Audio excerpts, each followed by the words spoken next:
Assalamualaikum warahmatullahi wabarakatuh. Legenda Jakatarub dan Nawang Wulan.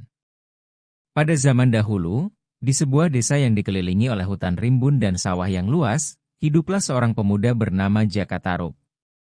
Ia adalah seorang petani sederhana yang dikenal karena wajahnya yang tampan dan sikapnya yang ramah.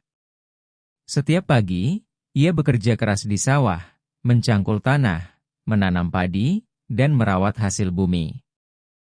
Namun, di balik kehidupan sederhananya, Jakatarub menyimpan rasa ingin tahu yang besar. Ia suka menjelajahi hutan dan sering berburu binatang untuk mengisi waktu luangnya. Suatu hari, ketika ia sedang berjalan jauh ke dalam hutan, ia mendengar suara yang berbeda dari biasanya. Bukan suara burung atau hewan, melainkan suara tawa perempuan.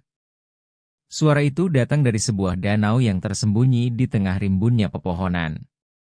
Karena penasaran, Jakatarub berjalan mendekati suara itu dengan hati-hati, menyelinap di balik semak-semak agar tidak terlihat. Betapa terkejutnya Jakatarub saat melihat pemandangan di depannya. Di tepi danau, 7 perempuan yang sangat cantik sedang mandi.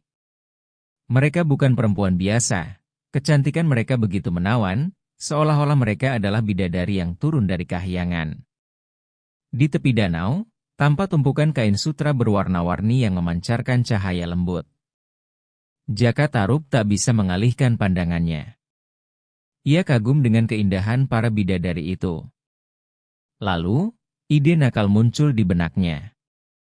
Ia berpikir, jika aku mengambil salah satu kain sutra itu, mereka tidak akan bisa kembali ke kahyangan. Aku bisa mengenal salah satu dari mereka lebih dekat. Dengan perlahan, Jakatarub mendekati tumpukan kain sutra dan mengambil salah satunya.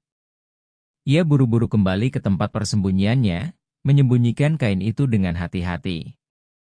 Setelah selesai mandi, para bidadari mengenakan kain sutra mereka dan bersiap untuk kembali ke kahyangan.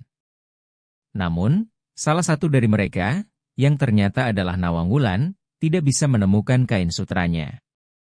Ia kebingungan, lalu menangis di tepi danau. Melihat itu, Jakatarub memberanikan diri mendekati Nawang Wulan. "Kenapa kamu menangis, wahai gadis cantik?" tanyanya.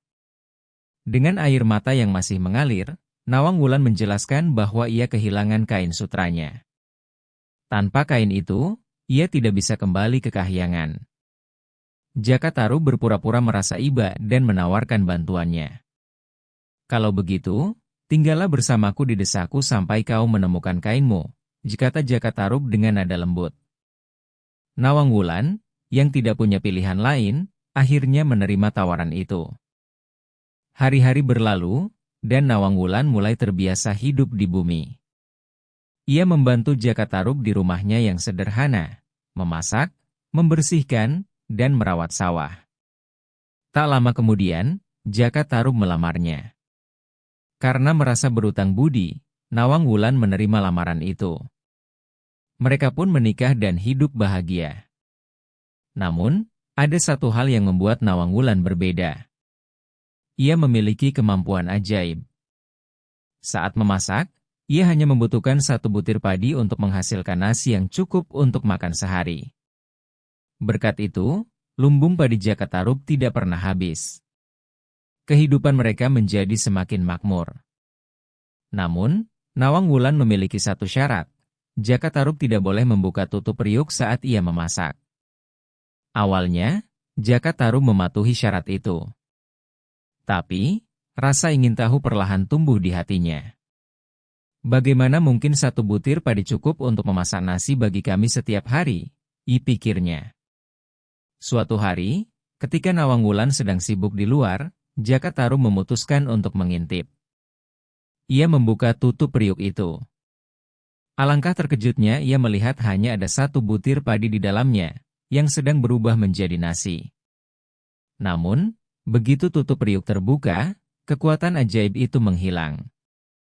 Ketika Nawang Wulan kembali, ia menyadari apa yang telah terjadi. Ia sangat kecewa pada Jakatarub. "Kau melanggar janjimu," katanya sedih. Sejak saat itu, ia harus memasak nasi seperti manusia biasa, dan lumbung padi mereka mulai berkurang. Suatu hari, ketika membersihkan lumbung, Nawang Wulan menemukan kain sutra yang disembunyikan Jaka Tarub. Ia langsung menyadari bahwa suaminya adalah orang yang mengambil kainnya dulu. Dengan air mata yang mengalir, Nawang Wulan berkata, aku mencintaimu, Jaka Tarub. Tapi aku tidak bisa tinggal di sini lagi. Aku harus kembali ke Kahyangan." Nawang Wulan akhirnya terbang kembali ke Kahyangan. Sebelum pergi, ia berpesan agar Jaka Tarub menjaga anak mereka dengan baik. Jaka Tarub hanya bisa melihatnya pergi, hatinya penuh penyesalan. Pesan moral yang dapat diambil yaitu jangan pernah melanggar kepercayaan orang lain, karena kepercayaan adalah dasar dari cinta dan kebahagiaan. Semoga cerita ini menambah wawasan kita. Mohon maaf apabila ada cerita yang salah atau kurang berkenan. Terima kasih. Wassalamualaikum warahmatullahi wabarakatuh.